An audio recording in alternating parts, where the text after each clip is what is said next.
అందరికీ శనార్తి ఆడలకు మంగళారతి. ముందుగా ఏముంటాయి మన ముచ్చట్ల నెత్తిరాతలు గీతలే కదా. చూడు రెడ్ లైన్స్. ముఖ్యమంత్రి రేవంత్ సార్ చేరుకుంటుండట ఢిల్లీ. కాంగ్రెస్ పెద్దలను కలపబోతున్నాడట మళ్ళీ. ఎమ్మెల్యే అయినాక అసెంబ్లీకి పోలేదు కేసీఆర్ సారు. ఈ తేపనన్న పోతాడా కల్వకుంట్ల చంద్రశేఖర్ గారు. రుణమాఫీ లిస్టులో లేవట కొందరు అన్నదాతల పేర్లు. మరి వాళ్ళను మర్చిపోయినరా ఎట్లా బ్యాంకుల సార్లు. రషీదు చచ్చిపోవుడుతోనే ఆగమాగం ఉన్నదట ఏపీ. వినుకొండ కొద్దంటూరట జగనాలు సారు కాన్వాయిని ఆపి. కాంగ్రెస్ సర్కారు ఏలుబడిలో అంతా ఉన్నదట డొల్లా. రుణమాఫీ చేయలేదన్నాడు ఎమ్మెల్యే పల్లా. ముఖ్యమంత్రి రేవంత్ రెడ్డి సారు మళ్ళా ఢిల్లీకి పయనం కడుతుండట. అగో వారం 10 దినాలు కూడా కాలేదు, మొన్ననే ఢిల్లీకి పోయి వచ్చుడు. ఇప్పుడు మళ్ళెందుకు పోవట్టే? తెలంగాణలో ముఖ్యమంత్రి గిరి చేసుడు కంటే దేశ రాజధానికి పోవుడే ఎక్కువ ఉన్నట్టున్నది కదా. మళ్ళేం పని మీద పోయిండు అరుచుకుందాం పరి. యనుమల రేవంత్ రెడ్డి సారు ముఖ్యమంత్రి అయిన కాడ నుంచి ఢిల్లీకి పోవుడే ఎక్కువ ఉన్నట్టున్నది కదా. అయ్యా సారు ఊ అంటే ఆ అంటే ఢిల్లీ అంటారు. ఖర్చులన్నీ సర్కారియే కాబట్టి ప్రజలు పన్నుల రూపంలో కడుతున్న పైకంను గడికి ప్రయాణంకు పెట్టుకుంటున్నారు. మీకేం తెలుస్తా లేనట్టున్నది. మీ సొంత పైసలు పెట్టుకొని పోతే ఎంత ఖర్చు అవుతున్నాయి ఏం కథ ఎరక ఏది కావచ్చు. అవుగాని మళ్ళా సీఎం సారు ఢిల్లీకి ప్రయాణం ఎందుకు గట్టిండంటారా? ఏం లేదు, 2 లక్షల రుణమాఫీ కార్యం సురువు చేసిండు కదా. ఆ ముచ్చట ఢిల్లీలో ఉన్న కాంగ్రెస్ పెద్దలకు చెప్పి వస్తాడట. అట్లనే రాహుల్ గాంధీ సార్ను కూడా వరంగల్లో పెద్ద సభ పెడుతున్నాము, మీరు తప్పకుండా రావాలే, తెలంగాణ ప్రజల దీవెనార్తి తీసుకోవాలని సారుకు కూడా చెప్పి వస్తాడు కావచ్చు. మరి రాహుల్ గాంధీ సారు వస్తాడా? ఇక తెలంగాణలో కాంగ్రెస్ పార్టీ వస్తే మార్పు వస్తుంది, ప్రజల బతుకులు మారుతాయి, రాష్ట్రం ఆలతే మారిపోతుంది, ఏ తక్లీఫులు తండ్లాటలు ఉండయి. మార్పు మార్పు మార్పు అన్నారు. మార్పు అంటే మామూలు మార్పు రాలేదు. ముఖ్యమంత్రి సారు గడికి ఢిల్లీకి పోయి కాంగ్రెస్ పెద్దలను కలుసుకుంటూ వచ్చేంత మార్పు వచ్చిందంటారు ఈ ముచ్చటిన్నోళ్ళు. మాజీ ముఖ్యమంత్రి కేసీఆర్ సార్ ఈ తేపనన్న అసెంబ్లీ సమావేశాలకు హాజరు పడతాడా, లేకుంటే ఈసారి కూడా అసెంబ్లీకి కేటీఆర్ సార్నే పంపిస్తాడా అంటే ఏమో మరి. మలి సర్కార్ వచ్చినాక మొదటిసారి అసెంబ్లీ సమావేశాలు జరుగుతున్నప్పుడే సారు బాత్రూంలో జారిపడి దావకాన్లో ఉన్నాడు. మరి ఇప్పుడు వస్తాడా రాడా అంటే అన్ని ముచ్చట్లు అరుచుకుందాం పారి. తుంటిబొక్క ఇరిగి అప్పట్లో మాజీ సీఎం కేసీఆర్ సారు దావకాన్లో ఉన్నాడు కాబట్టి అసెంబ్లీకి రాలేదు, ప్రతిపక్ష హోదాలో కూసోలేదు. ఇప్పుడైతే సారు పానం మంచిగానే ఉన్నది, కట్టెపట్టుకోకుండానే నడుస్తుండు. కాలు కూడా సాపున్నదో లేదో చూసుకోమని డాక్టర్లు చెప్తే చిన్న బండిని నడిపి ట్రయల్ కూడా చేసిండు. కాలు చక్కగానే పనిచేస్తున్నది, పానం అలకగానే ఉన్నదని చెప్పిండు. మొన్నటిదాకా కూడా ఫామ్ హౌజ్ల ప్రజలతోనే మాట్లాడిండు, మీటింగులు కూడా పెట్టిండు. కట్టెపట్టుకొని తిరుగుకుంటా ఎంపీ ఎన్నికల ప్రచారాలు చేసిండు, బస్సు యాత్ర చేసిండు. మలి సర్కారు వచ్చుడేమో కానీ కారుపాటి దినానికింత కనిపించకుండా పోతుంది. అటు కన్నబిడ్డ కవితను కూడా ఇంటికెళ్ళి ఈడీ అధికారులు పట్టుకపోయిర్రంటే ఇప్పటి వరకు బెయిల్ కూడా వస్తలేదు. జైల్లో చిప్పకూడు తినే గతి పట్టింది. ఏసీ కార్ల ఎప్పటికీ ఫ్రీగా తిరిగే మేడము కటకటాల్లో జపమాల పట్టుకొని జపం చేసుకొని బుక్కులు చదువుకునే కాడికొచ్చింది. ఇప్పుడు కేసీఆర్ సారు అసెంబ్లీకి వచ్చి కాంగ్రెస్ పార్టీ నాయకులతోనే కయ్యం పెట్టుకునేంత కాయసు పెడుతున్నట్టయితే కనిపిస్తలేదట. ఇన్నిగానం బాధలున్న సారు ఈ తేప అసెంబ్లీలో అడుగు పెడతాడో లేదో తెలియాలంటే ముంగడ తెలుస్తుంది అంటుర్రు ఈ ముచ్చటిన్నోళ్ళు. లక్షలోపున్న అన్నదాతలకు కొందరికి రుణమాఫీ కాలేదట. రుణమాఫీ లిస్టులో ఆ పేర్లు కూడా రానేలేవట. అగో అందరికీ రుణమాఫీ చేసినామని ముఖ్యమంత్రి యనుమల రేవంత్ రెడ్డి సారు, ఉప ముఖ్యమంత్రి మల్లు బట్టి విక్రమార్క సారు మైకు ముంగడ చెప్తురు కదా. మాఫీ కాకపోవడు ఏంది అంటారా? ముచ్చట మొత్తం మార్చుకుందాం పారి. కొందరు రైతన్నలకు లక్షలోపు రుణం కూడా రుణమాఫీ అయినట్టు పేరు రాలేదట. అగో సీఎం సారు ప్రతి రైతుకు రుణమాఫీ వర్తిస్తుంది. దేశంలోనే అన్నమాట ప్రకారం 2 లక్షల రుణమాఫీ చేసిన ఘనత మా కాంగ్రెస్ సర్కార్కే ఉంటుందని మాలేస్కనే మాట్లాడిండు. కానీ సారి చెప్పిన దానికి జరిగిన దానికి చాలా ఓర్పాటు ఉన్నదట. బ్యాంకులలో బాకీ తీసుకున్న మాకు రుణమాఫీ కాలేదని కొందరు రైతులు ఆగమాగం అవుతుర్రట. మీరేమో 2 లక్షలు ఎంటనే చేసుడు కుదరది, విడతల వారీగా బాకీలు మాఫీ చేస్తాము, మొదలు విడతలనైతే లక్ష లోపల రుణాలు తీసుకున్న అన్నదాతలందరికీ చేస్తామంటిరి, లెక్కలతో సహా చెప్తిరి. మీరు మాఫీ చేస్తారనే రైతులు కూడా చాలానే ఖుషీగా ఉన్నారు. కానీ అందరికీ కాకుండా కొందరికే అయినాయట. మరి మీరు పంపిన లిస్టులో కొన్ని కమ్మలు ఏడనన్న మీ అధికారులు మర్చిపోయిర్రా? మళ్ళా కూడా మీ తాన పైలు ఉంటే మర్రేసి తిర్రేసి 1-2 మాటల ఎంక్వైరీ చేసి రానోళ్ళకట వచ్చేతాడు చూడుండ్రి సారు. బ్యాంకు మేనేజర్లతో కూడా మీటింగ్ పెట్టి అట్లా ఎందుకు పడలేదో అరుచుకోండి. అరుగులైన అన్నదాతలకు పడకపోవుడేంది? ఏడ గోల్మాల్ జరిగిందో మంచిగా అరుచుకొని అందరికీ న్యాయం జరిగేటట్టు చూడుండ్రి సారు అంటుర్రు ఈ ముచ్చటిన్నోళ్ళు. ఆంధ్రప్రదేశ్ మాజీ ముఖ్యమంత్రి జగన్మోహన్ రెడ్డి సార్ కాన్వాయిని ఆపేదందుకు పోలీసులు ఎంబడిపడ్డారట. అగో జగనాల్ సార్ ఏం చేసిండు? ఇప్పుడు ఆయన కాన్వాయిని ఎందుకు ఆపిర్రు అంటారా? ఏపీ పోలీసులు ఎంబడిపడి మరీ ఆపే ప్రయత్నం చేసిరంటే అసలు మాజీ సీఎం సారు ఏం తప్పు చేసిండో అరుచుకుందాం పారి.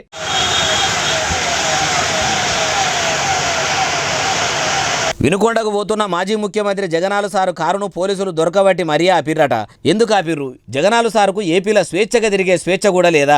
ఆయన ఏడికి పోయినా పోలీసుల పర్మిషన్ తీసుకొని పోవాలనా ఎట్లా అంటే ఆ ముచ్చట ఆంధ్రప్రదేశ్లో మాజీ సీఎం సారు కారును ఆపిన పోలీసులకే తెలియాలి. మరి అంత కాయసుగా ఆపవలసిన కారణం ఏంటంటే ఏపీలో ఎడి దిక్కు పోయినా ఏం కాదు కానీ వినుకొండ దిక్కు మాత్రం పోవద్దంటే పోవద్దని ఆపిర్రట. కొందరు బుడ్డబుడ్డ లీడర్లు లొల్లి పెట్టుకుంటే ఆ కీసులాటలో రషీద్ అనేటైనా చచ్చిపోయిండు కదా, ఆయన ఇంటికి పోయి వాళ్ళ కుటుంబాలను పరామర్శించి ఇంటోళ్ళందరికీ ధైర్యం చెప్పి ఓదార్చి వద్దామని బయలుదేరిండట. ఈడికే రషీదు పంచాయతీతోని రాష్ట్రమంతా రచ్చరచ్చ నడుస్తుంది. మళ్ళా మాజీ సీఎం సార్ వస్తే ఇంకా ఎక్కువ ఖాయమయ్యేటట్టు ఉన్నది అనుకున్నారో ఏమో గాని మొత్తానికి ఏడికన్నా ఓగాని వినుకొండకు మాత్రం పోయేదందుకు వీలు కాదని చెప్పిర్రట. గడబడ కాకుండా ఉండాలంటే మీరు పోకపోవడే మంచిదని చెప్పిర్రట. పంకపార్టీ ఏలుబడిలో ఉన్నప్పుడు జగనాలు సార్ ఏడికంటే ఆడికి రువ్వడి మీద పోయేటోడు, పోలీసులే బందోబస్తుగా ఆయన వెనుకపోట పోయేటోళ్ళు. ఇప్పుడు అధికారం పోయేసరికి అదే రక్షక భటులు ఆపే కాడికి వచ్చే. ఎంతైనా రాజకీయానికి ఉన్న పవరే వేరంటురు ఈ ముచ్చటిన్నోళ్ళు. ముఖ్యమంత్రి రేవంత్ రెడ్డి సారు నక్షదించే ఆఫీసాలను కక్షల కూసోబెట్టి పెద్ద ఎత్తున మీటింగ్ పెట్టిండట. సచివాలయం వాస్తు మంచిగా లేదని చాలా దినాల సంది అంటున్నారు కదా, మరి సెక్రటేరియట్ను సాపు చేసి కొత్తగా మళ్ళేమన్నా మరమ్మతులు చేపిద్దామని ఎన్ని పొక్కలు తీస్తే బాగుంటుంది, ఎన్ని బంగ్లాలు కడితే బాగుంటుందని అరుచుకునేందుకు పిలిచిండు. అన్ని ముచ్చట్లు అరుచుకుందాం పరి.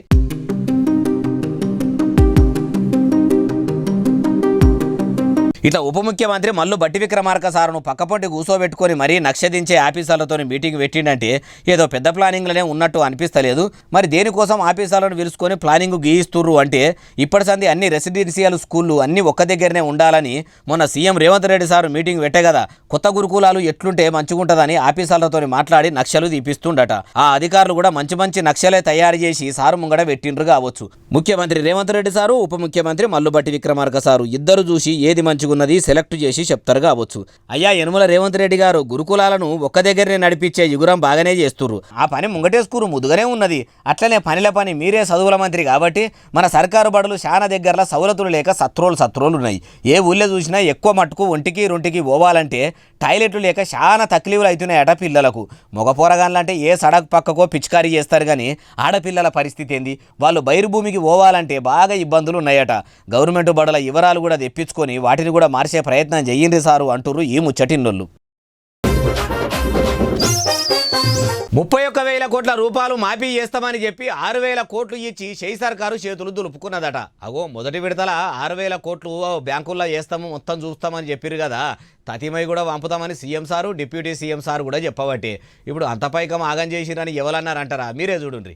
అబద్ధాల అసత్యాలతో 31,000 కోట్లు అని చెప్పి 6,000 కోట్లు ఇచ్చి ఇవాళ రైతు బంధుని ఎగబెట్టి ఇన్నరా car party MLA Palla Rajeshwara Reddy sir ఏమన్నాడు ఇంకా మస్తుగా చెప్పిండు. మొత్తం ముచ్చటి నుండి 7,500 ఎకరాన్ చొప్పున దరిదాపుగా 1,50,00,000 ఎకరాలకు ఎంత అవుతుంది? దరిదాపుగా 12,500 కోట్ల రూపాయలు అవుతుంది. ఎక్కడికి పోయినాయి? రైతు బంధు ఎందుకు ఇవ్వలే? ఇన్నరా రైతు భరోసా కింద ఎకరానికి 7,500 వేస్తామని చెప్పి షెయి సర్కార్ ఆ మాట మర్చిపోయింది. ఆ పైసలే మొదటి విడత అని చెప్పి రైతులకు రుణమాఫీ చేసిందని పల్లా సారానికి వచ్చిండు. అయ్యా పల్లా గారు, మీరు 10 ఏళ్ళు పాలన చేసి 1,00,000 రుణమాఫీ కూడా బరాబరి చేయకపోతిరి. ఇప్పుడు మళ్ళీ సర్కారు ఏదో అన్నదాతల అవసరాల కోసము 2 లక్షల రుణమాఫీ చేస్తుందట. చేసేటోళ్ళని చేయనీయక మళ్ళా అట్లా తప్పులు దొరకబట్టుడు ఎందుకు? ఏమో సార్ మీకే తెలవాలంటారు ఈ ముచ్చటిన్నోళ్ళు. నిరుద్యోగులు రోడ్డెక్కి పరీక్షలు రద్దు చేయాలని ధర్నాలు, రాస్తారోకోలు, నిరసనలు తెలిపినందుకు వాళ్ళ పంతం నెగ్గింది. ప్రభుత్వం దిగొచ్చింది. కాంగ్రెస్ సర్కార్ గ్రూప్ 2 పరీక్షను వాయిదా వేసిందట. గ్రూప్ 2 పరీక్ష ఒకటే వాయిదా వేసిరా, ఇంకేమైనా కథ ఉన్నదా? మొత్తం అరుచుకుందాం పరి. నిరుద్యోగుల సమస్యలను షెయి సర్కార్ పట్టించుకుంటలేదని యువత రోడ్లెక్కి లొల్లి గాయి చేసే ప్రతిపక్షములు కొందరు కోచింగ్ సెంటర్లలో కావాలనే కొందరు నిరుద్యోగులను రెచ్చగొట్టి లొల్లులు చేస్తున్నారని సీఎం సార్ మస్తు సార్లు చెప్పిండు.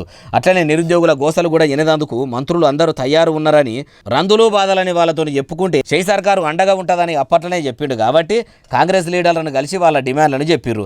మళ్ళీ సర్కారు లీడర్లు కూడా మంచిగా ఆలోచన చేసి నిరుద్యోగులను తిప్పలు పెడితే మాకేమొస్తుందో అనుకున్నారో ఏమో గ్రూప్ 2 పరీక్షను డిసెంబర్కు వాయిదా వేసిర్రు. ఇప్పుడు ఆగస్టులో ఉన్న పరీక్షలను డిసెంబర్ నెలకు మారుస్తున్నట్టు ఉత్తర్వులు ఇచ్చిందట కాంగ్రెస్ సర్కారు. ఈ పనేదో ముందుగాల విద్యార్థులు అడిగినప్పుడే చేస్తే అయిపోవు. ఇన్ని దినాలకు ఈ నిర్ణయం తీసుకున్నాడు ఏందో, ఎంతమంది పని లాసు ఏమో అంత ముఖ్యమంత్రి సార్కే తెలవాలి. చేతులు గాలినాక ఆకులు పట్టుకున్నాడు అంటే ఇదేనేమో అంటుర్రు ఈ ముచ్చటిన్నోళ్ళు. కాంగ్రెస్ సర్కారు ఎన్నికల ముంగట ఏమని చెప్పి గెలిచిన 100 రోజులనే 6 గ్యారెంటీలు అమలు చేస్తామని చెప్పి అలా మహాలక్ష్మి పథకం కూడా ఉన్నది. ఆ మహాలక్ష్మిలో భాగంగా ఉన్న ఫ్రీ బస్సు పథకాన్ని అమలు కూడా చేయబట్టే ఇంకేంది అంటారా, మహిళలకు నెలకు 2500 ఇస్తామని ఎన్నికల ముంగట చెప్పారు కదా. ఆ ముచ్చట కూడా ఏం దాకా వచ్చిందో అరుచుకుందాం పారి. ఎంపీ ఎన్నికలకు ముంగట అన్నట్టే అన్నదాతలకు 2 లక్షల రుణమాఫీ చేసేందుకు ఆ పథకాన్ని అయితే కొలాయించిండు సీఎం సారు. మొదటి విడతల లక్షలోపు ఉన్నోళ్లకు రుణమాఫీ అయిన చెక్కులను కూడా కొందరికి ఇచ్చిండు. కొందరికి ఇంకా కూడా పైకం పడలేదని రైతులు పరిశాన్ అవుతురు. అదట్లుంటే 6 గ్యారెంటీల భాగంగా అమ్మలక్కలకు నెలకు 2500 రూపాయలు ఇస్తామని చెప్పిర్రు. మరి యాది మర్చిపోయినరో మహిళలకు కూడా యాదికి ఉన్నదో లేదో అనుకుంటుర్రో ఏందో తెలియదు కానీ సప్పుడు లేదు సై లేదు. గెలిచి ఇప్పటికీ 8 నెలలు కావస్తుంది. ఇంకా ఎన్ని నెలలకు అమలు చేస్తారు, అసలు అమలు చేస్తారా చెయ్యరా అని చాలా మందికి డౌట్ వస్తున్నది. గెలిచిన 100 రోజుల్లో అని ఎన్నికల ప్రచారంలో చెప్పిర్రు. గెలవక ముందు అట్లా గెలిచి 8 నెలలు అవుతున్నా ఆలస్యం చేసుకుంటా ఇట్లా.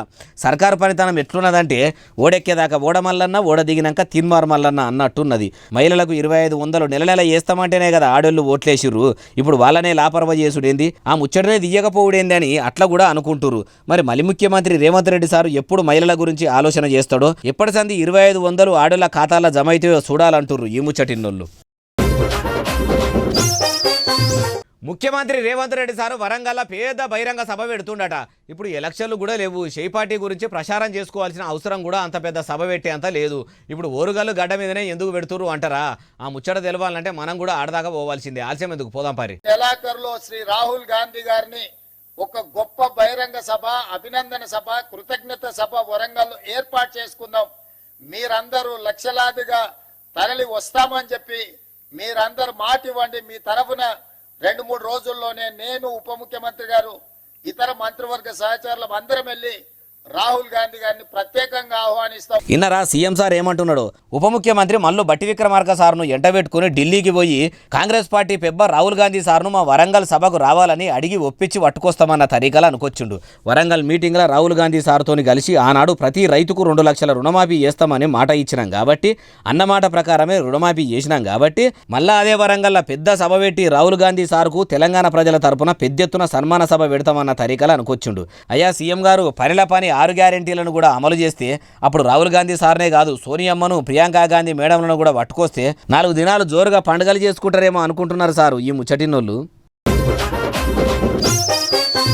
ఏపీలో వానలు దంచి కొడుతుంటే పోలవరం ప్రాజెక్టుకు వరదలు వస్తున్నాయట. అగో ముఖ్యమంత్రి చంద్రబాబు నాయుడు సారు పోలవరం పనులు బిరబిర కావాలని ఆఫీసర్లకు చెప్పిండు. మరి వరదలు వచ్చేసరికి పనులన్నీ ఆగిపోయినాయి. ఎట్లా వానలు పడుతుంటే కూడా వాళ్ళు ఎట్లా చేస్తారు మరి? నీళ్లు ఎనిగానం పొంగుతున్నాయి, ఏం కథ చూద్దాం పారి.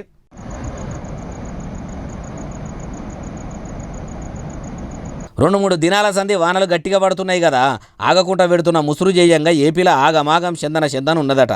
వాగులు వంకలు అలుగులు దుంకుతున్నాయట. చిన్న వరదలు పారుకుంటా వచ్చి పోలవరం ప్రాజెక్టులో కలిసేసరికి వరదలు వంగుతున్నాయట. అయినా అధికారులు అలర్ట్గానే ఉంటున్నారట. అన్ని ఏర్పాట్లు చూసిరట. ఓ దిక్కు పోలవరం పనులు ఎట్టెట్లా నడుస్తున్నాయి ఏం కథ అని అరుచుకునేందుకు ప్రతి సోమవారము సీఎం చంద్రాలు సారు పోతానని చెప్పి అక్కడి ఆఫీసర్లతో సమీక్ష సమావేశాలు పెట్టి పనులు ఎట్టెట్లా నడుస్తున్నాయి ఏం కథ అని అన్ని ముచ్చట్లు అరుచుకుంటూనే ఉన్నాడు. ఇక వరద నీళ్ళు వస్తున్నాయి కాబట్టి ఆ నీళ్లు ఆగేదాకా ప్రాజెక్టు పనులు పక్కకు పడతాయా అంటే ఆగేటట్టే ఉన్నాయట. అశ్వారావుపేటలో పెద్ద చెరువుకు గండి పడ్డదట. గండి పడుడంటే అది మెల్లగా పెద్దగా ఇది ఉంటుంది. మరి ఆ గండికి అడ్డుకట్ట చేసేందుకు అక్కడ వాళ్ళు ఏమైనా ఏర్పాట్లు చేస్తుర్రా? నీళ్లు అట్లనే వారుతున్నాయా? మరి చెరువు కట్ట పోసిన వాళ్ళు గట్టిగా పోయలేదా? ఇది మనం కూడా ఆడదాకా పోయి చూద్దాం పారి.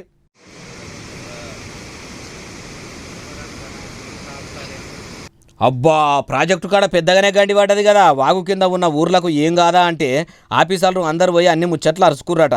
నిన్ని ఎలా దంచి కొడుతున్న వానలకు చిన్న కాలువలు ఏరులై పారుకుంటా వచ్చి షెర్లా కలిసినాయట. వరద నీళ్లు ఎక్కువ వచ్చేసరికి నీళ్ల తాకిడి ఎక్కువయ్యి ఇట్లా గండి పడే కాడికి వచ్చిందట. మరి గండిని మూసేందుకు ఆఫీసర్లు ఏమన్నా ఆలోచన చేసిండ్రా అంటే వాళ్ళ ప్రయత్నాలలో వాళ్ళుర్రట. అయినా ప్రాజెక్టులు కట్టేటప్పుడే బందోబస్తుగా కట్టాలి కదా. ఇట్లా కట్టాలు దిగి గండి పడేటట్టు కడితే ఎట్లా? ఏకదం గండి పెద్దగా అయితే ఏంది పరిస్థితి? ఊర్లు కొట్టుకపోవడే కదా. ఊర్లు మునిగినప్పుడు ఈ ప్రాజెక్టులు ఉండేందుకు లేకేందుకు అంటుర్రు ఈ ముచ్చటిన్నోళ్ళు.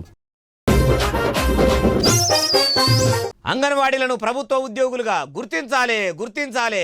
అంగన్వాడీలను ప్రభుత్వ ఉద్యోగులుగా గుర్తించాలి. ఏమే బాలన్న, అంగన్వాడీ సెంటర్లలో పనిచేసేటోళ్ళు సర్కారు ఉద్యోగులుగానే కొలువు చేస్తుంటారు కదా. మళ్ళా వాళ్ళను ప్రత్యేకంగా ప్రభుత్వ ఉద్యోగులుగా గుర్తించాలని అట్లా ఎవరంటారు ఏం కథ అంటారా? చూడుర్రి.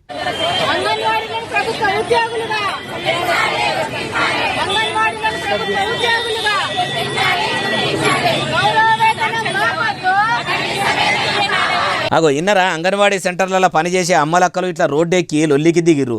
మొన్నటికి మొన్న షేపాటి ఎమ్మెల్యేల ఇంటి ముంగడికి పోయి లొల్లి చేస్తుర్రని మహిళా మంత్రి అడవిబిడ్డ సీతక్క అంగన్వాడీలకు మంచి ముచ్చటనే చెప్పింది.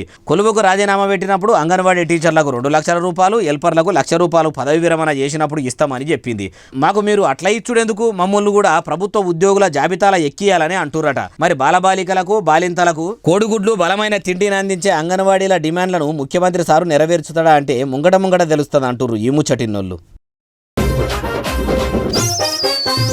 ఇగో ఇవి అలానే తెచ్చిన ముచ్చట్లు అసలు ఎస్ఎస్సీ డిజిటల్ బాగా సబ్స్క్రైబ్ చేస్తారు, బాగా కమెంట్ చేస్తారు, బాగా లైకులు చేస్తారు, బాగా షేర్లు చేస్తారు, ఇట్లనే ఆదరించారు. ఇక్కడ ముచ్చట్లు తెచ్చి మీకు వినిపిస్తూనే ఉంటా మరి. సెలవు, శనార్థి, దండం, పబ్బతి ఇంకేమైనా ఉంటే